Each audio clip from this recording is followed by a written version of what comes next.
A ver, vamos a entender este tema, que es un tema bien complicado, porque tiene que ver con algo que es indispensable para una población, que es la salud pública, la salud inmediata.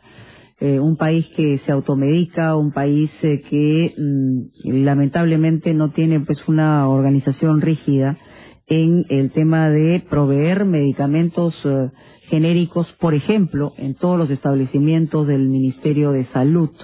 Y esto es algo que venimos arrastrando. ¿Por qué se ha puesto nuevamente en discusión? Porque hay una iniciativa que ha enviado el Ejecutivo al Congreso de la República para precisamente obligar a todas las farmacias a que haya una venta de medicamentos genéricos. Entonces ahí surge una pregunta. ¿Es verdad que en una farmacia no deberían estar escondiendo eventualmente los medicamentos genéricos para tratar de venderlos de marca, que son los que cuestan más? Eso es cierto. Pero también es verdad que hay una cuota importante de responsabilidad de un Estado en que no provee de esos genéricos que tienen la obligación los médicos de señalarle al paciente como alternativa en sus hospitales, porque esa es una realidad más grande que una catedral. Jorge Abel Salinas, exministro de Salud, está con nosotros para hablar de este tema y para no quedarnos solamente en que efectivamente los genéricos, si son buenos o son malos, es verdad que cuestan muchísimo menos, es verdad que te los esconden también, es verdad todo, pero también es verdad que el Estado no se puede lavar las manos ante esta situación. ¿Cómo está, doctor? Gracias por estar aquí. No, un placer, Mónica, estar por acá. Y cierto, el mercado farmacéutico, el mercado de medicamentos es de lo más imperfecto que hay. Y cierto, creo que todo lo que has mencionado es una de las carencias grandes que tienen los hospitales, ¿no? De decir, los servicios de salud en general, el tema de medicamentos. La responsabilidad primaria del Estado en el tema de salud, por ejemplo, y relacionado a medicamentos, es que existan medicamentos genéricos. ¿Pero por qué no existen? Porque no los compran, porque el presupuesto, y aprovecho para dar los teléfonos porque va a haber pregunta cerrada también aquí sobre el tema de medicamentos genéricos. Si usted va a la farmacia o va a su hospital, ¿le dan o no le dan los medicamentos genéricos? ¿Los puede comprar o no? 212-4100, 212-7165, 0813-1400. Sí, claro que sí. Bueno, primero, es cierto, el Estado, el Ministerio debería tenerlos, pero es cierto que hay dos problemas muy grandes. El primero son los retrasos en la compra. Por ejemplo, hoy día, en relación a retraso, ¿en qué estamos? Yo diría que en la ejecución presupuestal de medicamentos apenas estamos pasando el 25-26% en lo que va del año, en la compra de medicamentos, y fundamentalmente de genéricos. Ya, pero ¿por qué no le sueltan la plata en el Ministerio de Economía o por falta de eficiencia en los ministerios de salud? O en el Ministerio de Salud. Claro, en el proceso, por decir algo, la compra corporativa, que significa la gran compra que todas las instituciones... Se hace anualmente. Que debería hacerse anualmente. Debería.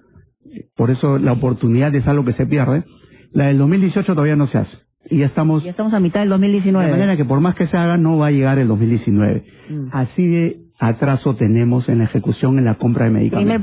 Primer problema. Yeah. Segundo problema es la calidad de los genéricos. Eso también hay que quedarse ahí. A ver, nosotros tenemos genéricos porque dicen que el principio químico es el mismo, que nos debe responder igualmente, pero las diferencias abismales de precios son increíbles. Por ejemplo, yo tengo aquí el ibuprofeno, que además están alertando de que uno no lo puede tomar en cualquier momento, cuesta 257 veces más el de marca que supuestamente el genérico. No vamos a hacer solamente un ejemplo. Sí, y hay muchísimos.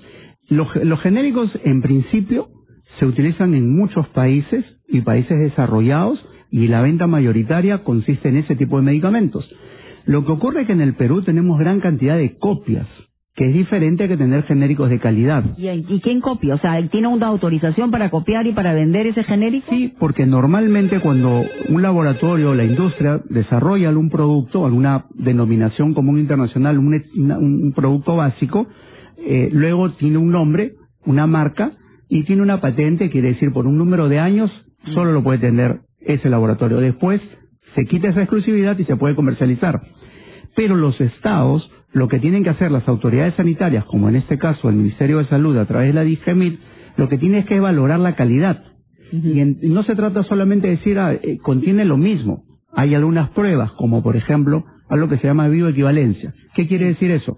Ese medicamento tiene que demostrar ese principio activo que actúa ¿Y eso igual. es fácil de hacer?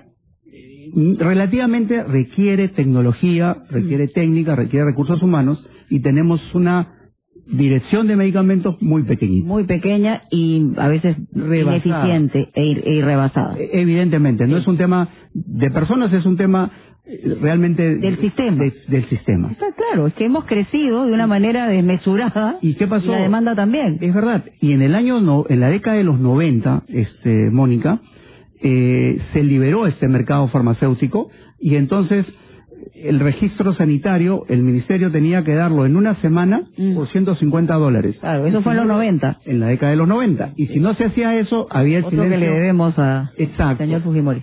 Vamos a una pregunta que seguramente, o un comentario hay en la línea telefónica. Hola, buenas tardes. Buenas tardes, Mónica, ¿cómo estás? Adelante, por favor.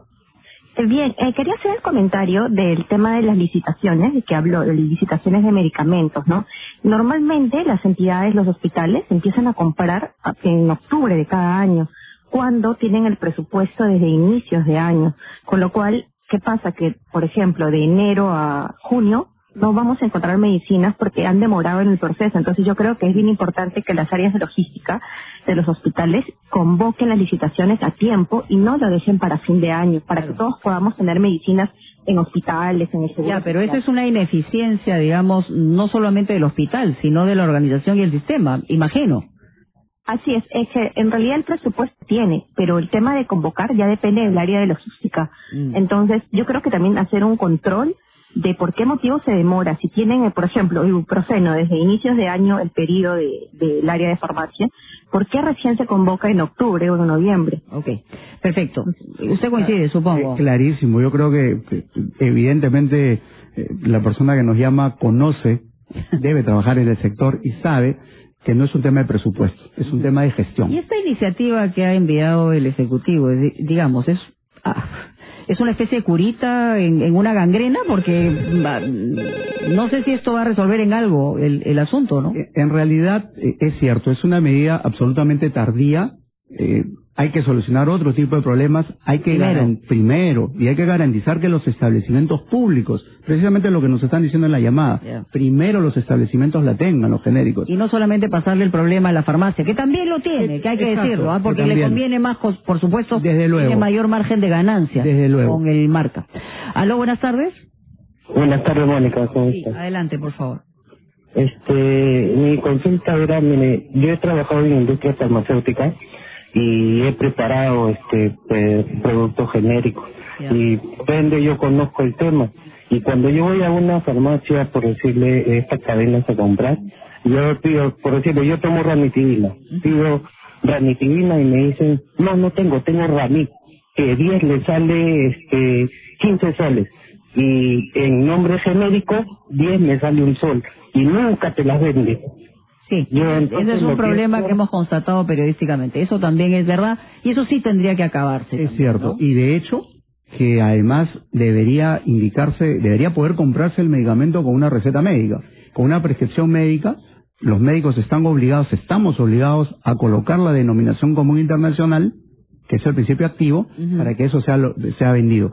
Lamentablemente, en el Perú, todo el mundo va y compra directamente en la farmacia. Sí, bueno, eso en realidad, voy a decirlo de una manera coloquial, eso es más viejo que yo, porque lo cierto es que desde que tengo memoria periodística, hemos hablado de ese tema, que aquí la gente se automedica, que vas a la farmacia y puedes comprar lo que te da la gana.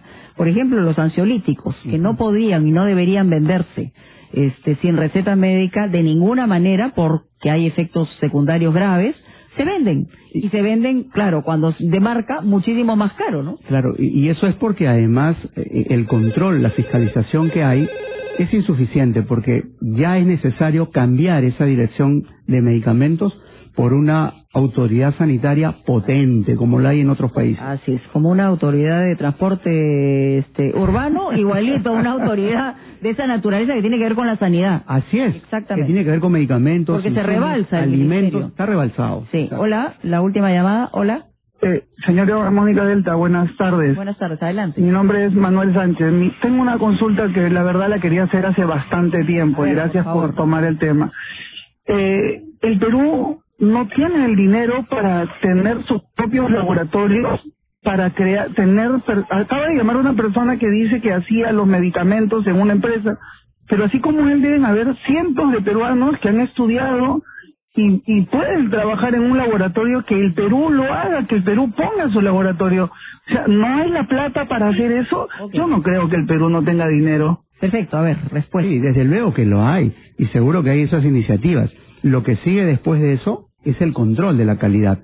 Y eso es lo que lamentablemente... Eso no es solo nacional, sino internacional. Así es. Y ojo, que estamos hablando solo de los genéricos, que es relativamente sencillo, pues son copias son medicamentos convencionales. Cuando ya hablamos de otro tipo de medicamentos, que son los biológicos y los biosimilares, ya nos metemos pues en Honduras. En Honduras. Y también los lobbies internacionales laboratorios son muy grandes. Así es. Por lo tanto, la industria farmacéutica es tan poderosa que es necesario tener una autoridad sanitaria también exigente y poderosa. Y poderosa. Y eso es lo que no tenemos. No tenemos. Más allá de este proyecto de ley, deberíamos más bien preocuparnos de esa autoridad, de mejorar la compra. Estamos llenos de curitas, creo. Exacto. Yo creo que esto es importante. Yo sé, Mónica, y discúlpame que me demore solo 2 segundos, yo sé que tu voz es muy escuchada, tu opinión es muy válida, y estoy seguro que nuestras autoridades al más alto nivel harán una reflexión sobre este tema de salud, porque es la salud de las personas. Exacto, no se puede jugar con algo tan importante. Así es, de los menos protegidos. Favorecidos. Muchas gracias a Jorge Javier Salinas, exministro de Salud, por estar con nosotros. Pausa y regresamos.